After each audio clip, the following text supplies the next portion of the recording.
నమస్తే అండి. వాము ఎన్ని రకాల ఐస్ క్రీమ్స్ ఉన్నాయంటే ఇది ఎక్కడ అనుకుంటున్నారా?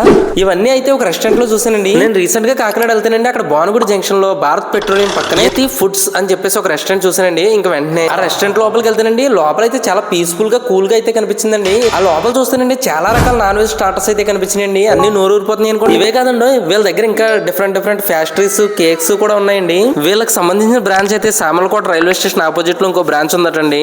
ఇంకా మెనూ చూసిన తర్వాత నేనైతే ఫస్ట్ డ్రమ్స్ ఆఫ్ హెవెన్ అని చెప్పేసి ఒక చికెన్ స్టార్టర్ అయితే చెప్పానండి. తీసుకుని తింటే అండి జమ్ అంటే అనుకోండి. ఇంకా మా సాయి అయితే చికెన్ లెమన్ లాలీపాప్ చెప్పాడండి. అదైతే టేస్ట్ బాగుందన్నాడు. ఇంకా తర్వాత అయితే ఇద్దరు చికెన్ 65 చెప్పామండి. ఇంకా చికెన్ 65 చూస్తుంటేనే నోరు ఊరిపోతుందండి. దాని మీద కొంచెం చాస్ వేసుకుని ఇంకా అందులో మొక్క తీసుకుని తింటేనండి పేదోడికి పెన్ను దొరికినట్లు అయిందండి. ఇంకా మా ఓడైతే ఆ చికెన్ 65 అయితే సమ్మగా లాగించేస్తున్నాం. ఇంకా తర్వాత అయితే చికెన్ మెజెస్టిక్ అని చెప్పేసి కొత్తగా స్టార్టర్ అయితే చెప్పామండి. మేము ఇద్దరం చూస్తుంటేనే మంచి టెంప్టింగ్ ఉందనుకోండి. ఇంకా చికెన్ స్టార్టర్ మీద సాస్ వేసుకుని ఇంకా అందులో మొక్క తీసుకుని తింటేనండి మా ఇద్దరికి ఇంకా మతిపోయిందంటే నమ్మరు మీరు ఏతీలో. ఇంకా తర్వాత అయితే సెమీ గ్రేవీ చికెన్ బిర్యానీ అని చెప్పేసి 3 లెగ్ పీస్ ఉంటాయి. ఇది చాలా బాగుంటది అంటే ఇంకా తీసుకున్నామండి.